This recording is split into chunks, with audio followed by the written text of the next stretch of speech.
मेरे साथ साथ ही देश के सभी 140 करोड़ देशवासियों को इंतजार था बॉर्डर 2 का, जो कि 23 जनवरी को सिनेमा थिएटर में रिलीज होने वाली थी। और इस मूवी को लेकर के भारतीय दो गुट में बच चुके थे कि इस मूवी को देखना चाहिए, इस मूवी को नहीं देखना चाहिए, इस ट्रेलर पोस्टर रिलीज हो जाने के बाद में। लेकिन फिलहाल जो बॉर्डर आई थी उसे लेकर के और सनी देओल की जो पॉपुलैरिटी है और बॉर्डर की जो पॉपुलैरिटी है उसे देख करके ज्यादातर लोगों ने ये फैसला किया कि चलो सिनेमा थिएटर में जाकर के देख ही लेते हैं, आखिर किस तरह का सिनेमा, किस तरह का कंटेंट उन्होंने देशभक्ति के नाम पर परोसने की कोशिश की है। आज जब जाकर के फिल्म की शुरुआत होती है सनी देओल के साथ में, सनी देओल के शांत सीन के साथ में, और सनी देओल ने जिस तरह की एक्टिंग की है और सनी देओल की जो धाड़ है, सनी देओल की जो डायलॉग बाजी है, सनी देओल की जो आवाज है, सनी देओल की जो देशभक्ति है, एक्टिंग है, शुरू से लेकर आखिर तक सनी देओल को यहाँ पर एक पॉइंट तो दिया जाना चाहिए कि सनी देओल किसी चीज की यहाँ पर कोई कमी नहीं छोड़ी। बिल्कुल शुरू से लेकर आखिर तक, सर से लेकर पैर तक उन्होंने अपने आप को बॉर्डर 2 में झोंक करके रख दिया और उसका रिजल्ट शायद अभी ने ऑडियंस के तौर पर बॉक्स ऑफिस पर शायद देखने को मिलेगा।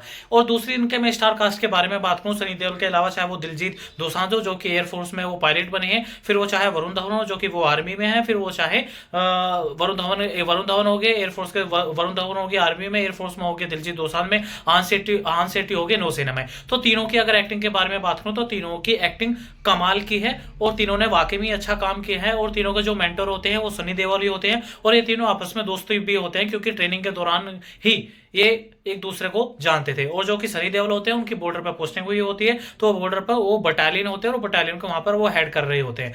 तो एक्टिंग के मामले में यहाँ पर तो तारीफ की जानी चाहिए सभी की। और जिस तरह से वरुण धवन को ट्रोल किया जा रहा था उनकी स्माइल को लेकर के, उनके एक्सप्रेशन को लेकर के, तो उन्होंने दिखा दिया है कि उनकी स्किल, एक्टिंग स्किल वाकई में टॉप नॉच है। और आप नहीं किसी को नहीं जा रहा आ रहा होगा तो जाकर के सिनेमा थिएटर में बॉर्डर 2 मूवी जाकर के देख लीजिएगा और वरुण धवन के एक्सप्रेशन और एक्टिंग जाकर के देख लीजिएगा, आपको पता चल जाएगा। लेकिन यहाँ पर जो सोनम बाजवा है या जितनी भी मैं फीमेल एक्ट्रेस के बारे में बात करूं, मोनिका सिंह के बारे में बात करूं, तो सभी का काम, हालांकि स्क्रीन टाइम थोड़ा कम है लेकिन जितना भी काम किया है ठीक ठाक ही काम किया है। उनके बारे में इतनी ज्यादा भले उन्हें स्क्रीन प्रेजेंस नहीं मिली, स्क्रीन टाइम नहीं मिला, लेकिन उनका ठीक ठाक काम है। लेकिन हाँ, सब ऐसा नहीं है, इस मूवी में सारी बातें अच्छी हैं, सारी चीजें अच्छी हैं। डायरेक्शन को इसको लेकर के थोड़ी सी कमी इसमें बताई जा रही है, जो कि मुझे लगता है डायरेक्शन के लिहाज से इतनी अच्छी जो मूवी बनाई गई है, जिसकी देशभक्ति पहले से जो कि नॉस्टैल्जिया पब्लिक को जाकर के फील होता सिनेमा थिएटर में, उससे कहीं वो पॉइंट मिस हो चुका है। लेकिन देशभक्ति का गाने और माहौल, एक्टिंग, बहुत ही अच्छी कहानी है। और कहानी 1971 का जब भारत और पाकिस्तान का युद्ध हो रहा होता है, तीनों मोर्चे पर आ चुके होते हैं,